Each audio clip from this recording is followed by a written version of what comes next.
자, 연속 자료에 대한 사례입니다. 아까 전에 질적 자료는 뭐 하라 그랬죠? 표로 그리라 그랬죠? 표로 그리라 그랬습니다. 근데 연속 자료는 어떻게 하면 된다 그랬어요? 평균을 구하면 되죠? 평균 얼마. 근데 평균만 갖고는 우리가 정확하게 얼마나 흩어져 있는지를 모르기 때문에 평균의 플러스 표준 편차라는 거를 갖고 해라 라고 얘기를 했습니다. 자, 그 값을 한번 보도록 할게요. 자, 이런 연속 자료를 가지고 분석을 하는데 이거 몸무게입니다. 몸무게를 분석하면은 평균과 나오고요. 그 다음에 그래프를 그려주는 게 좋기 때문에 이렇게 히스토그램이라는 걸로 이렇게 그래프를 그려주게 돼 있고요. 또는 이런 도표 상자 같은 걸로도 그래프를 그려주게 돼 있습니다. 이런 그림이 나오면은 보통 양쪽 끝이 최소값, 최대값이고요. 요 가운데가 평균 값이고 양쪽으로 요게 50% 내용입니다. 그러니까 요걸 딱 보고 아, 분포가 골고루게 퍼져 있구나. 즉 여기부터 여기까지, 여기부터 여기까지 요렇게 총 4분의 1씩 딱딱딱 나눠져 있으면은 분포가 골고루 분포되어 있구나. 이런 걸 우리가 알 수가 있는 거죠.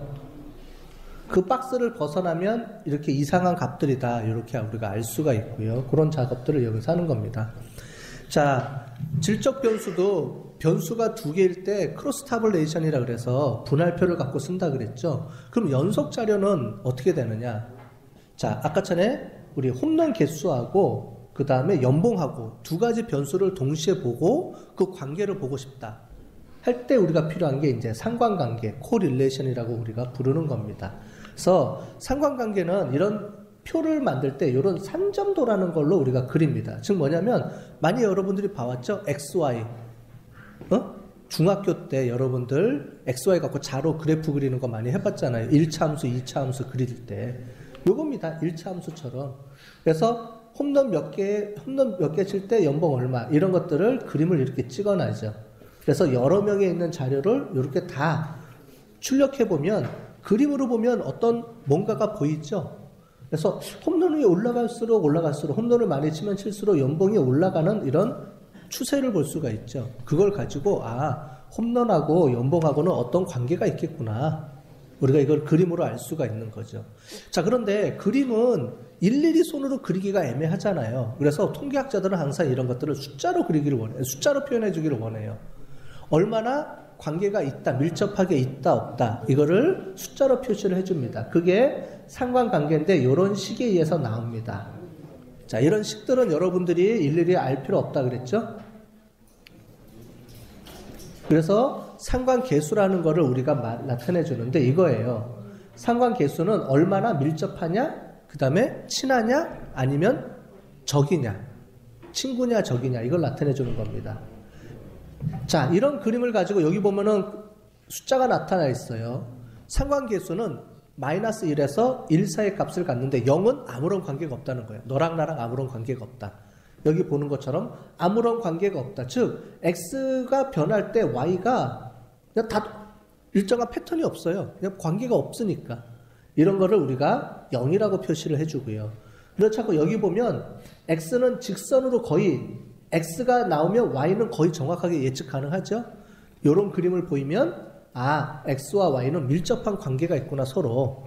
그래서 요 값인데 x가 증가하면 y도 증가하니까 플러스 표시고요. 얘는 x가 증가하면 y는 반대로 감소하는 거. 자동차 같은 경우는 자동차 연식이 증가하면 값은 떨어지죠, 계속.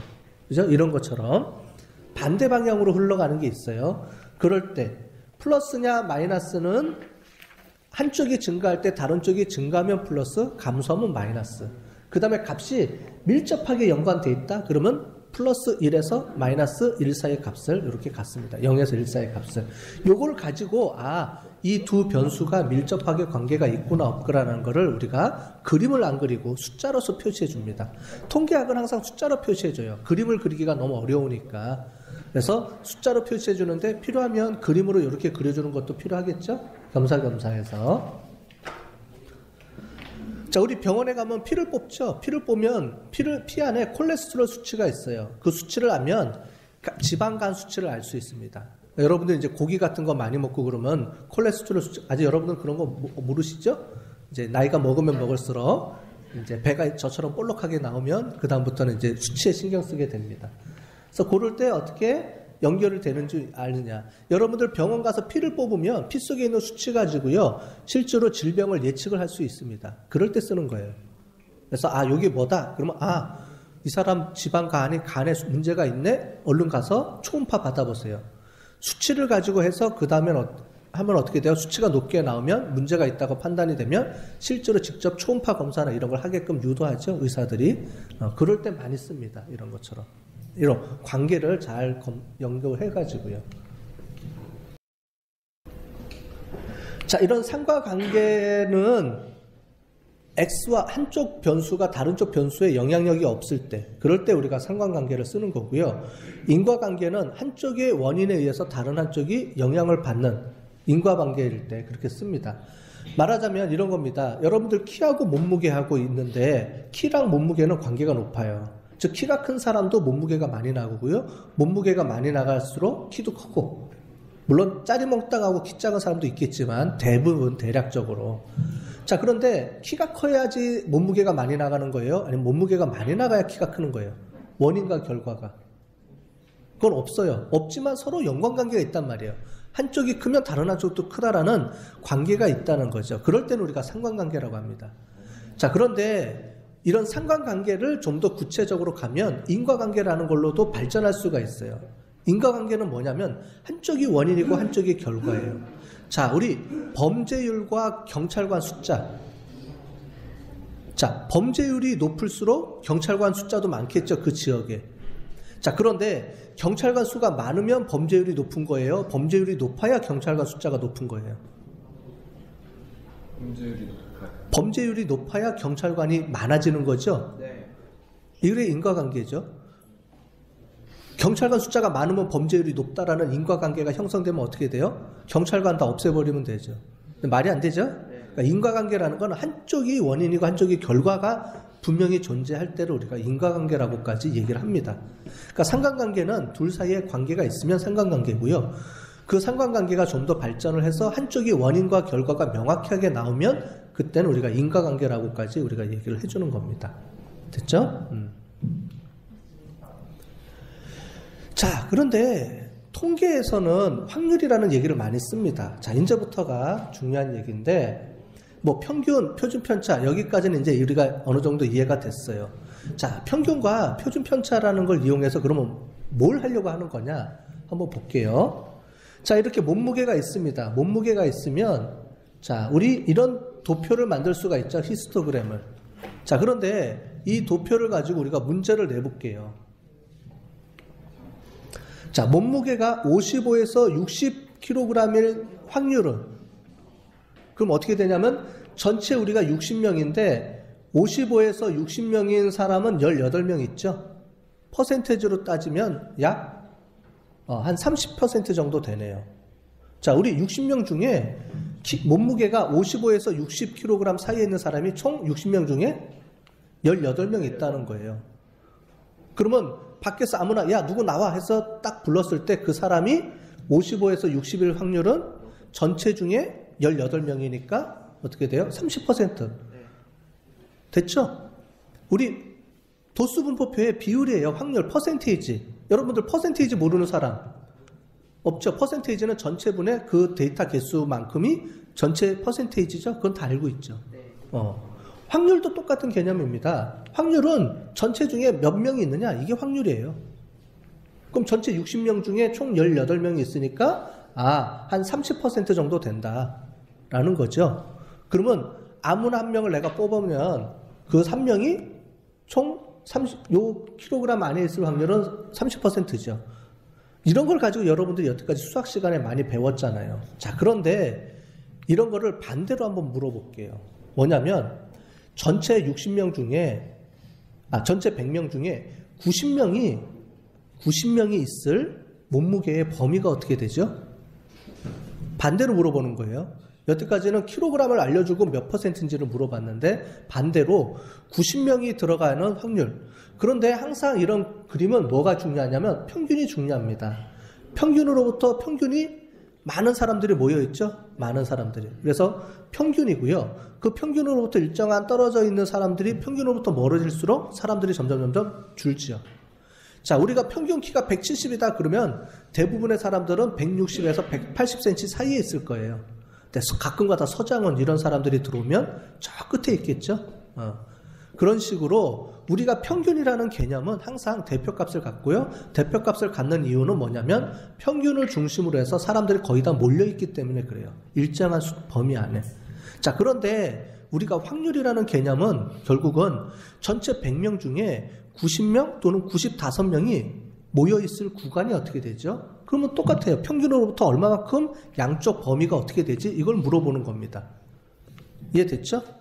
평균으로부터 얼마큼 떨어져 있느냐, 몇 킬로그램 떨어져 있느냐인데, 자, 이거를 계산하기가 어렵죠. 그래서 통계학자들이 이런 걸 갖고 계산하는 사람들입니다. 그런 사람들이 계산을 했더니 이렇게 되는 거예요. 무수히 많은 사람들이 존재하면 평균이라는 거는 이런 모양을 갖습니다. 다.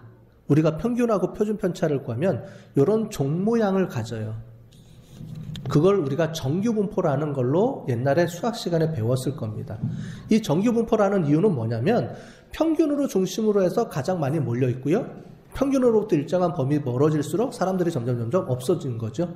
당연한 얘기잖아요. 우리가 앞에 봤던 요 그림입니다. 요 그림. 요 그림을 표시를 그냥 이렇게 해놓은 거예요. 그런데 이걸 가지고 우리가 뭘 할 수 있느냐? 확률 분포라는 건데 이렇게 확률 값을 계산해낼 수 있는데 이게 중요한 게 아니고요. 이게 중요합니다. 우리가 평균과 표준 편차를 알면은 평균을 중심으로 해서 일정한 범위 안에 데이터가 몇 개가 있는지를 우리가 알 수가 있어요. 그 범위를. 그래서 시그마라는 거는 뭐냐면 시그마가 아까 전에 표준 편차라 그랬죠. 평균으로부터 분포가 일정 사이에 떨어져 있는 사람들의 분포가 1표준 편차. 저는 이제 한 발짝이라고 얘기합니다. 그러니까 평균과 우리가 표준 편차를 구하면 이 세상에 존재하는 거의 모든 대부분의 데이터들은 평균을 중심으로 해서 한 발자국 떨어져 있는 거에 사람들이 전체 100명 중에 70명이 모여 있다는 거예요. 두 발자국 범위 안에 뭐예요? 두 발자국 범위 안에 95.44%가 있다는 얘기입니다. 자, 이 얘기를 가지고 뭘 부르냐면은 우리가 이렇게 말하는 거예요. 자, 문재인 후보가 당첨될 확률이 어떻게 되나요? 지금 이게 궁금하잖아요. 지금 문재인 후보가 당첨될 확률이 44%, 40점 몇 %예요. 그죠? 그런데 문재인 후보를 우리가 추측할 때, 지금 추리할 때 뭘 하냐면 전체 모든 국민들 대상으로 다 조사 안 했죠. 네.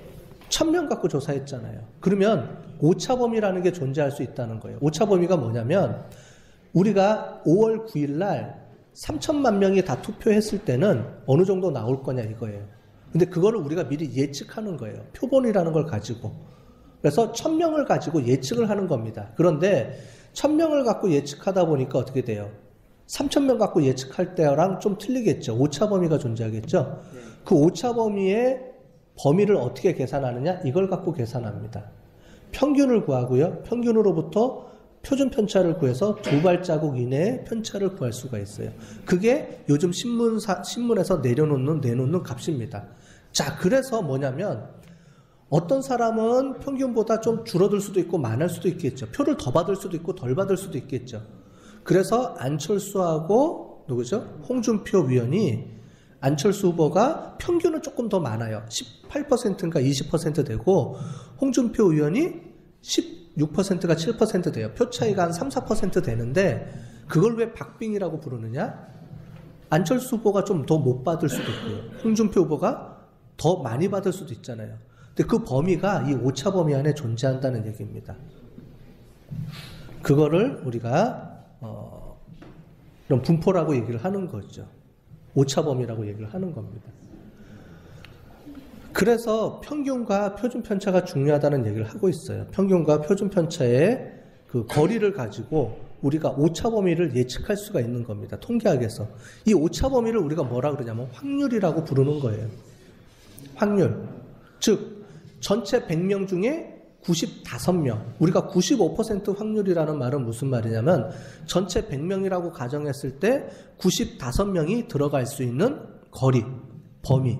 그런데 그 범위는 평균으로부터 얼마만큼 떨어져 있느냐? 근데 떨어져 있는 거리는 표준 편차를 구하면 우리가 두 표준 편차만큼 거리 안에 모든 데이터가 다 들어있다. 이 가정이 성립이 되는 겁니다. 그 가정을 가지고 우리가 분석하는 게 오차범위라는 얘기를 하고 있는 거예요.